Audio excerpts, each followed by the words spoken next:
Bonjour à tous, je m'appelle Dylan Lorch, je suis écrivain auto-édité et je vous souhaite la bienvenue sur ma chaîne.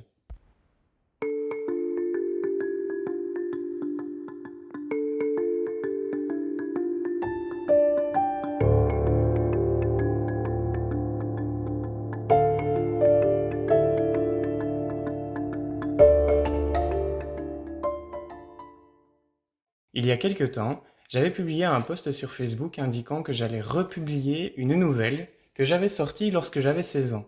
Il est temps de vous dire pourquoi.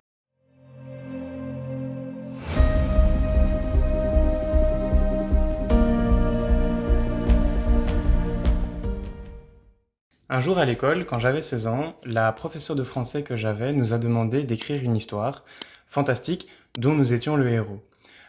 Évidemment, j'avais déjà envie à l'époque d'être écrivain, je rêvais de ça très souvent. J'avais déjà commencé à écrire ce qui est aujourd'hui sorti comme étant la Triade des Mages, même si c'était une version qui n'a rien à voir avec celle qui est sortie aujourd'hui.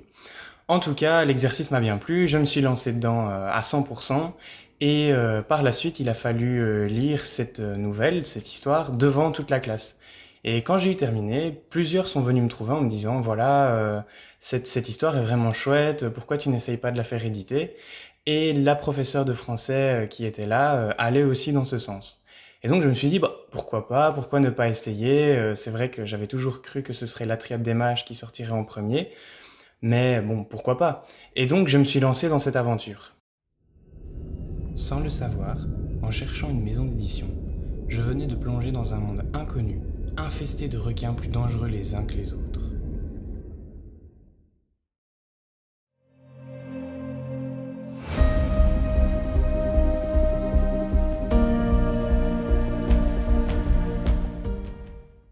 Avant d'aller plus loin dans mon explication, il faut savoir qu'il existe trois sortes de maisons d'édition.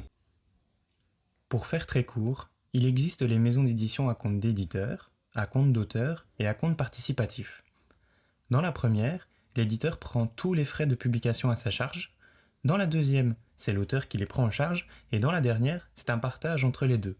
Pour faire encore plus court, la première maison d'édition est la bonne et les autres sont des arnaques. Malheureusement, la nouvelle Mon mystérieux voisin a été publiée dans la troisième catégorie, à savoir les maisons d'édition à compte participatif.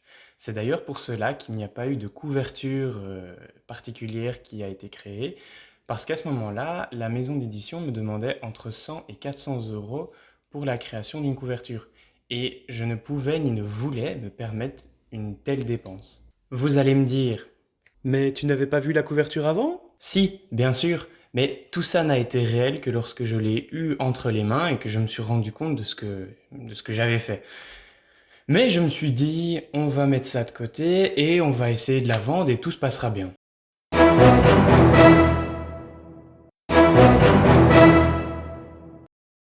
9,50 €? 9,50 € pour ça? Non mais tu rigoles ou quoi? C'est une blague? Même moi j'ai pas envie de l'acheter. Allez, ça dégage. Après en avoir vendu quelques exemplaires, j'ai tout doucement laissé tomber et j'ai arrêté d'en parler. J'avais honte d'avoir sorti quelque chose comme ça. Je n'arrivais pas à le vendre puisque je n'étais pas moi-même convaincu par ce que je vendais. Et donc je me suis dit qu'il était préférable de ranger ça dans un tiroir, de ne plus jamais en parler, et de me concentrer sur un projet qui me tenait beaucoup plus à cœur, dans lequel je plaçais beaucoup plus d'espoir. C'est bien évidemment celui de la Triade des Mages.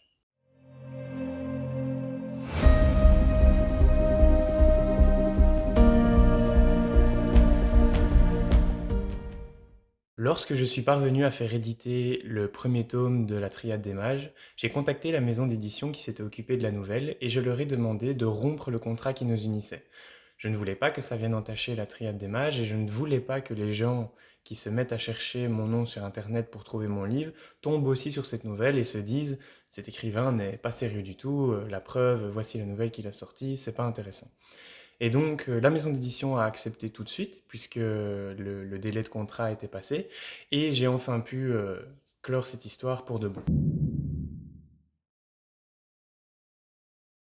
Il y a peu, j'étais professeur de français. Et la chance quand on est professeur de français, c'est qu'on côtoie des élèves qui ont un esprit assez critique et qui peuvent avoir la parole facile. J'en ai donc profité, j'ai saisi l'occasion, j'ai ressorti mon mystérieux voisin de mes tiroirs, je l'ai remis en forme, je l'ai corrigé les fautes d'orthographe, j'ai amélioré tout ce qui n'allait pas et je l'ai proposé à mes élèves. Dans 90% des cas, les élèves adoraient l'histoire, me disaient que c'était vraiment chouette et se demandaient pourquoi la fin se terminait d'une telle façon. Évidemment, c'était des questions auxquelles je pouvais répondre facilement avec eux, débattre, ils me faisaient leurs critiques, leurs retours, donc c'était un moment qui était très intéressant. Et un jour, en salon du livre, je regardais les étalages des autres écrivains et je me disais que moi, avec mon petit livre tout seul, j'avais un peu l'impression de faire minable. Et donc je me suis dit, il est temps de faire quelque chose en plus, en sachant que le tome 2 de la Triade des Mages allait sortir, mais je voulais ajouter quelque chose à ma collection. Et j'avais toujours cette petite chose au fond de moi qui poussait, qui tirait et qui me disait, bah, mon mystérieux voisin, c'était quand même un bel échec.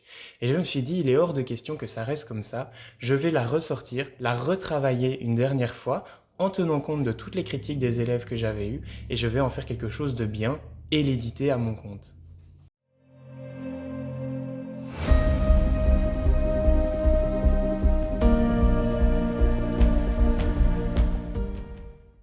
Et c'est ce que j'ai fait.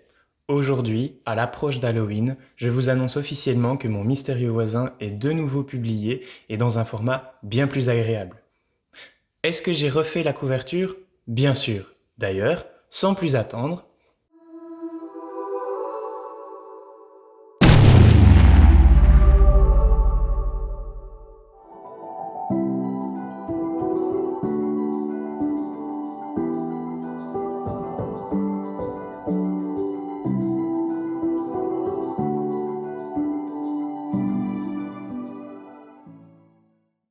et voilà, j'espère que cette nouvelle couverture vous aura plu, moi je l'adore, et clairement je pense qu'entre celle-ci et l'ancienne, il n'y a pas photo, c'est celle-ci qui est la meilleure. Ce n'est pas non plus la seule chose qui a changé, je tiens à préciser que le prix a été modifié. Donc la première nouvelle se vendait à un prix de 9,50 € et celle-ci avait évidemment été descendue à la modique somme de 3,70 €, ce qui est beaucoup plus abordable et beaucoup plus correct pour un livre de cette taille. Enfin, pour la sortie de cette nouvelle et à l'occasion d'Halloween, je voulais pousser les choses un petit peu plus loin et c'est la raison pour laquelle à partir de demain vous pourrez retrouver un petit teasing qui se fera en plusieurs jours et qui vous plongera progressivement dans l'ambiance de la nouvelle. Merci à tous d'avoir suivi cette vidéo, surtout n'hésitez pas à vous abonner, autant sur YouTube, sur Facebook que sur Instagram. J'essaye d'être présent un maximum et d'informer tous mes lecteurs de ce que je fais la plupart du temps. Merci à tous et au revoir.